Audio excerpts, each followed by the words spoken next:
রাজ্যের মুখ্যমন্ত্রীর অনুপ্রেরণা আনন্দধারা প্রকল্পের অধীনে গ্রামীণ এলাকার স্বনির্ভর গোষ্ঠীর মহিলাদের স্বনির্ভর করে তুলতে সেলাই প্রশিক্ষণ শিবিরের সূচনা হয়েছে উত্তর দিনাজপুর জেলার কালিয়াগঞ্জের হাসপাতাল পাড়ায় অবস্থিত তন্তুবাই সমবায় সমিতির ভবনে। এই সেলাই প্রশিক্ষণ শিবির কালিয়াগঞ্জের সিএডিসির শাখার তত্ত্বাবধানে এই সেলাই প্রশিক্ষণ শিবির শুরু হয়েছে।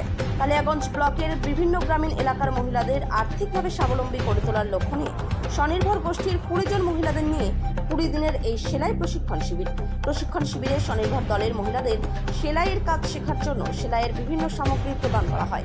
সেলাইয়ের প্রশিক্ষণ পেয়ে খুশি স্বনির্ভর দলের মহিলারাও। নমস্কার, আমার নাম রত্না রায়।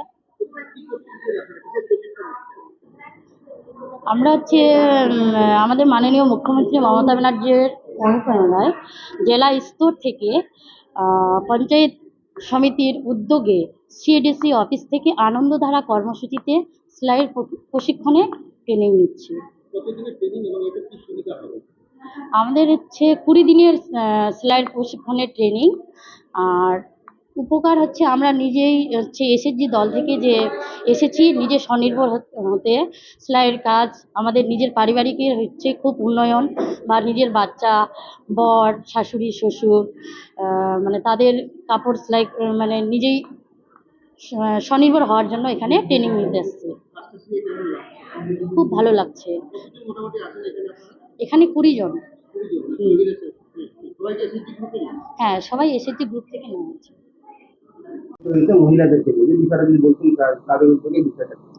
এটা মাননীয় মুখ্যমন্ত্রী মমতা ব্যানার্জির আনন্দধারা প্রকল্পের মাধ্যমে মহিলাদের স্বনির্ভর করার লক্ষ্যে 20 দিন ব্যাপী একটা সেলাই প্রশিক্ষণ কেন্দ্র আমাদের সিডিসির তরফ থেকে এটা তন্তুবাই সমিতিতে আমাদের করানো হচ্ছে, এবং তন্তুবাই যারা আছেন তারাও সঙ্গে ওতপ্রোতভাবে জড়িত।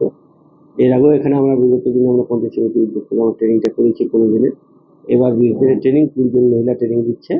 তাদেরকে স্বাবলম্বী করার লক্ষ্যে এই ট্রেনিংটা করানো হচ্ছে। কারণ আপনারা জানেন যে এখন স্কুলের অনেক ড্রেস হচ্ছে, যারা এই স্বনির্ভর মহিলারাই সেলাই করছে, এবং সঙ্গে আন্ডারের সেলাইটা হচ্ছে। যাতে এখানে ট্রেনিংটা দেওয়ার উদ্দেশ্যটাই হচ্ছে তারা হাতের কাজটা ট্রেনিং দিয়ে হাতের কাজ শিখবে। হাতের কাজ শিখে সরকারি কাজই হোক বা কোনো জায়গায় দোকান দিয়ে হোক, তারা নিজেরা স্বাবলম্বী হতে হবে এবং উপার্জন করতে হবে, যাতে তাদের পরিবারটা সচ্ছল হয়।